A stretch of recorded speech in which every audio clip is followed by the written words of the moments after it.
Hello and welcome to the 11th video in our series on the devil and Satan. In video 10, we covered the word Satan and we found that it was a Hebrew word which means adversary or one who opposes. It is just a common noun. It is not a proper name. So it should never appear in the Bible with a capital letter. Something else we're going to learn today is that the word Satan is a transliterated word. And what do I mean by that? A transliterated word is a word that is just plucked out of its original text and put in its same format into another language. So Satan, in other words, is a Hebrew word that remains untranslated straight into the English text. And the reality is that every time you see the word Satan, you should just be seeing the word adversary or opposer with a small letter. It is not a proper noun. We're going to look at the first time that the word Satan occurs in the Bible, and this is in Numbers 22.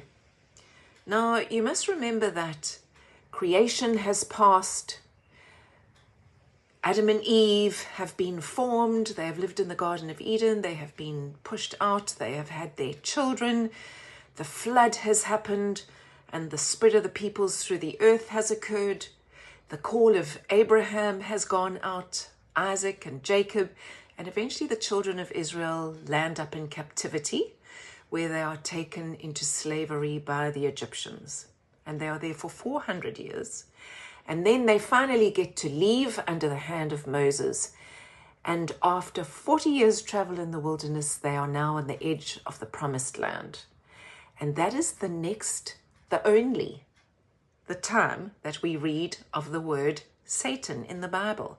Through all these ages, that's the first time that the word Satan occurs, some 1,200, 1,300 years before Christ. Don't you think it's interesting that if this was such an important doctrine as most Christians claim, that over these thousands of years we would have heard this term, but the reality is we haven't.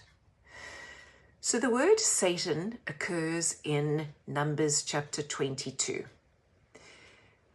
Another interesting point is that the translators did not put the word Satan into the English text. They left it as adversary or opposer. And the reason for this was that this was the angel of God standing to oppose Balaam, who had been hired by Balak to curse Israel.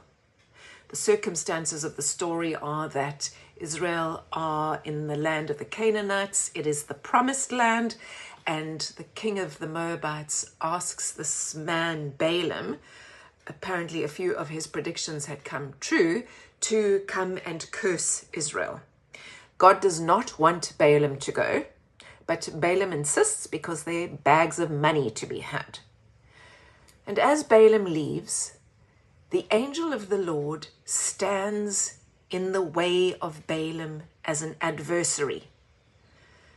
If we turn up Numbers 22,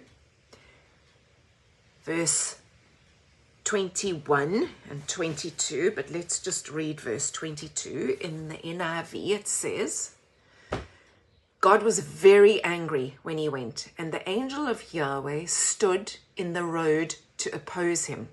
Now that word oppose is the word Satan.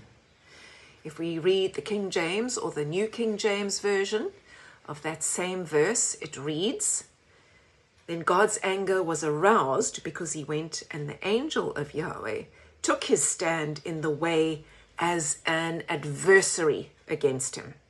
So that should have been the word, if we follow what the translators have normally done, the word Satan.